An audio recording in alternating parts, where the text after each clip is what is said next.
All right, Deontay Wilder versus Luis Ortiz is going to be on Fox pay-per-view.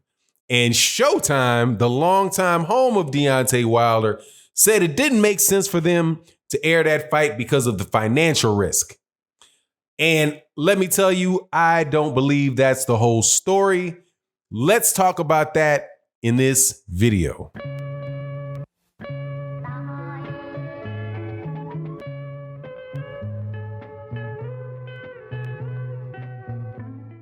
All right, welcome back to the channel. If you're not subscribed, please subscribe. Also hit the bell icon. Thank you to everybody that supports the videos by watching the videos, watching them to the end and answering some of the questions that we talk about that we ask at the end of the videos. Also, thank you to everybody that comes to the live streams Monday through Friday. OG Boxing Talk on Sunday with myself, Blood Boxing, KQKC, and Curtis Anderson. And also thank you to the Patreon community on Finance, Business, and Boxing. All right. Deontay Wilder is flying the coop from Showtime and going to Fox for this for a pay-per-view against Luis Ortiz. The date is supposed to be announced very soon. It's supposed to be for the November timeframe. I have no reason to believe that that's not going to be the case. And it's going to be a pay-per-view event with Luis Ortiz. Obviously, Fox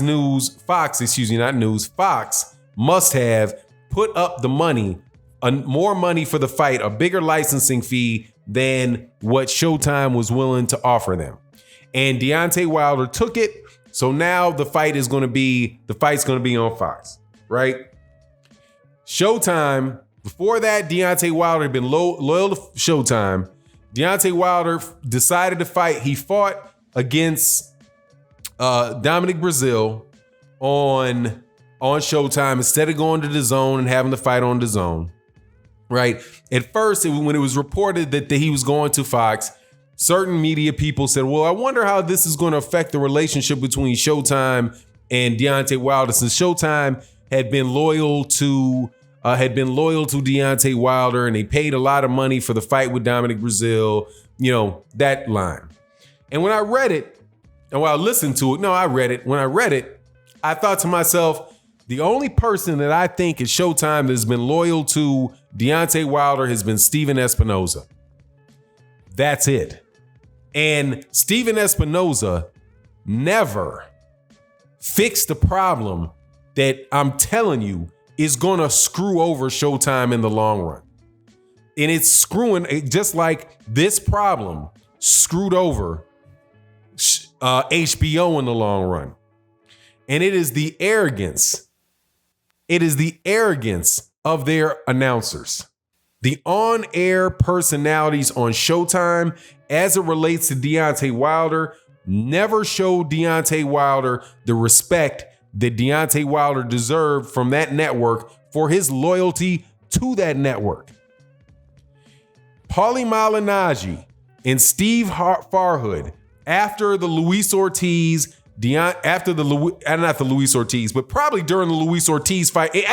During the Luis Ortiz fight, during and after the Tyson Fury fight, and a little bit during what short amount of time where there was for the Dominic Breazeale fight, seem intent on on giving every benefit of the doubt to Deontay Wilder's competitor. Now, you could say, well, they're just calling it like they see it, right? But to take away and minimize the victories of the guy that is selling the tickets and the guy that is getting people to actually watch the fights, that's paying them that salary, is disrespectful. They did it with Tyson Fury, over the top.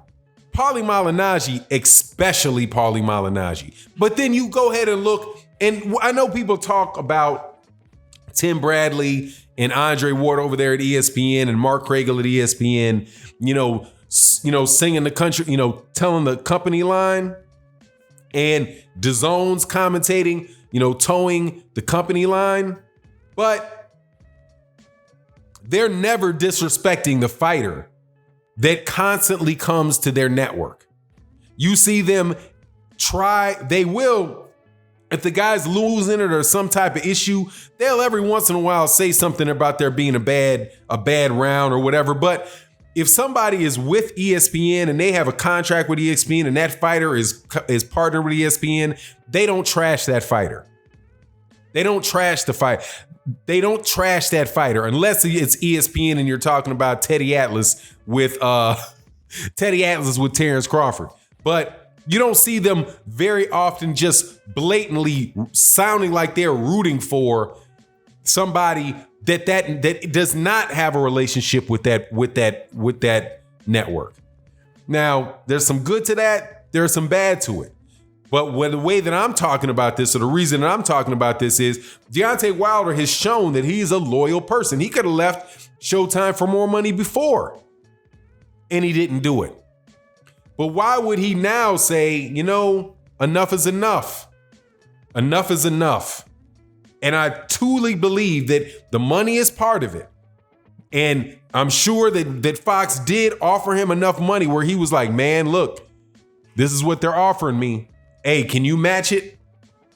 But if you don't like the people that you're working with, there's even a bigger chance that you might leave. And I'm telling you, I don't believe that he likes Paulie Malignaggi, because Paulie Malignaggi complaining about Luis Ortiz, right? What Deontay Wilder had a doctor, put a light in his eyes and complaining about extra time given to him.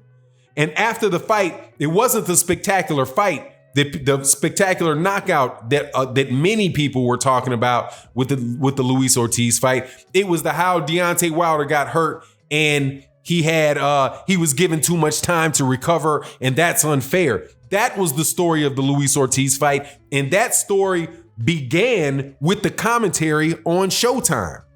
Same thing with Tyson Fury. The whole Deontay Wilder got robbed by Tyson. Tyson Fury got robbed against Deontay Wilder. Tyson Fury didn't look like after that fight like he thought he got robbed. He looked like he was happy that he got out of the fight alive.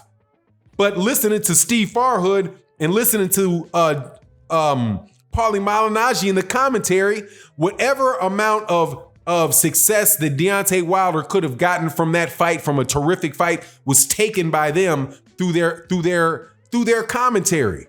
So I'm not surprised at all, and quite honestly, I'm happy that the dude is going over there to Fox, because now I don't have to listen to Paulie Malignaggi, saying, "Oh, Dominic Breazeale, what Dominic Breazeale is doing really good is, I see how Dominic Breazeale is setting him up for," and all of a sudden Dominic Breazeale is laid out. What exactly was Dominic Breazeale being so successful at for the first 1 minute and 20 seconds of the fight? Sometimes you listen to guys like Paulie Malignaggi, and Paulie Malignaggi it'll be 2 minutes into the fight. It's 2 minutes into the fight, and the other guy is winning. So a minute, Deontay Wilder doesn't knock out Tyson Fury in the first round, and Tyson Fury's winning the fight. It's the first round, nothing happened. For the first 5 rounds of the Tyson Fury Deontay Wilder fight, listening to that commentary, you swear that Deontay Wilder got knocked down 3 or 4 times and that he was eating punches. Oh, Tyson Fury's outclassing him. Just get out of here, man. But I'm glad that Deontay Wilder moved over to Fox, and my original point of it is that's what HBO was doing. That's what would happen with HBO. When HBO, Larry Merchant would, like Floyd Mayweather Jr. Floyd Mayweather Jr. would win a fight. He looked good winning the fight. First thing that happens, Floyd Mayweather Jr. gets into the center of the ring. Larry Merchant goes in there and starts dogging out his performance and saying, "Who are you going to fight next?" Didn't Steve Farhood also say that? Steve Farhood got in there in the ring. I think he got in the ring after Dominic really was like, "Okay, well, who you fight next? Because people don't really want to see this fight." Like, hold on, Farhood, what do you mean? People just watched an exciting fight. Deontay Wilder gets a spectacular knockout in the first round. Everything boxing's supposed to be about. And the first thing Steve Farhood got to say is, people don't want to see this fight. What is that? That's the HBO model of confronting the winner in the middle of the ring. They're not making fake championships for Deontay Wilder or any of that stuff. I saw them mention a ninth title defense like one time. Like the fact that this guy's the longest reigning heavyweight champion, the fact that he's got, his resume, if you just look at his resume and don't try to pick apart and call everybody on it bums, is the best in the heavyweight division. He might not have the best single win, which is probably Tyson Fury's, beating an old Vladimir Klitschko. That might be considered the best win. But Deontay Wilder, aside from that one win for Tyson Fury, Deontay Wilder's career is much better than Tyson Fury's. He's got one win. The one win he got, the guy had 3 belts. But that's it. Other than that, who's he fought? Derek Chisora? It's just ridiculous, man. And I'm happy he's gone. So, bye-bye. Now, if my advice to Steven Espinoza, do correct them. Stop, because the fighters, if they're independent contractors and they don't have to fight with you and they can pick another network that's going to pay them more money or going to pay them as much money, and they don't have to deal with arrogant commentators that think that they're in the that are going to try to make the Hall of Fame by dissing fighters, right? I think Steve Fart is in the Hall of Fame. I don't know how they put journalists in a boxing Hall of Fame, but anyway, it is what it is. Let me know what you think in the comment section. Is that the reason why? Do you think that the treatment of Deontay Wilder had anything to do with him taking a deal at Fox for this pay-per-view, or do you think it was just purely money? And let me know what you think in the comment section. And with that, I'm out. Peace.